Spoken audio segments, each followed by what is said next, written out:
You're supposed to see the work, not just the painting themselves on the wall, because the exhibition is based on this ancient Persian story. Has been extremely popular and well known across Central Asia. This is the foundation of their understanding of art. It's about Alexander the Great having an argument with the Chinese emperor about who's the better painter, the Chinese or the Greeks. They couldn't reach a consensus and conclusion, so they decided to have a live battle with painting in the royal court. And the court was divided by a curtain. When they were painting, they couldn't see each other. When they were both done, they unveiled the curtain, and they were surprised to see two identical paintings. When they look at the Chinese painting, they realize that the Chinese didn't paint. They simply polished a mirror, which reflects the painting across the room. I was extremely amazed by the story and the multiculturalism embedded in the story, which has its historical background in pre-modern times when China was in a way more diverse conversation with the world, unlike today when we're all obsessed with the West, even as the object of emulation or the object of antagonism. And I see a lot of openness and possibility in this story as it proposes an alternative paradigm for the exchange in art that is not limited to this two-way conversation between East and West or China and the West, which has been dominating paradigm and discourse in the past 200 years since colonialism. So the work is based on that Persian story. But my rendition is not literal. I'm not trying to just make a wax sculpture of the Chinese emperor or Alexander the Great, but I'm trying to create an experience that embodies the essence of the story, which is cultural hybridity.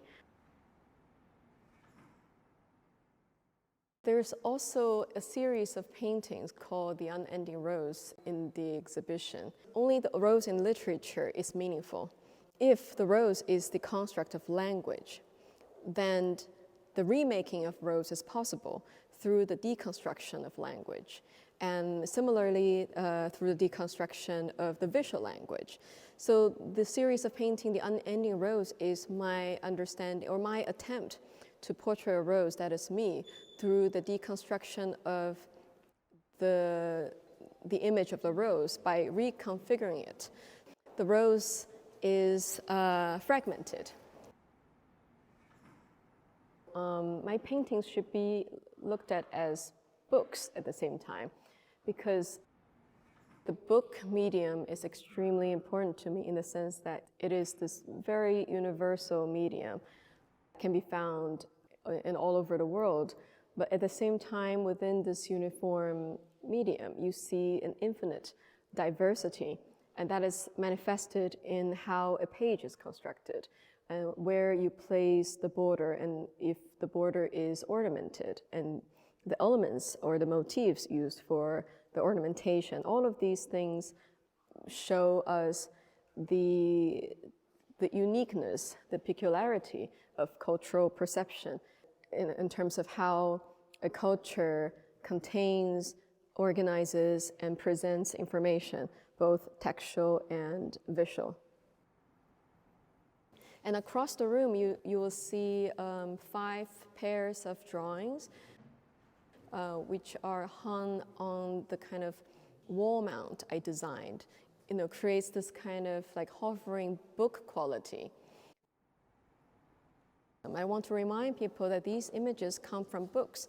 All these images and texts were contained in manuscripts.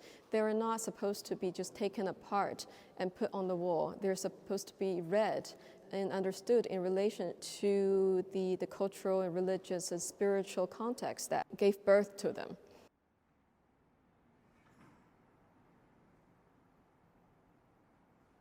So the video installation Panchatantra is similarly challenging the conventional way of viewing videos today.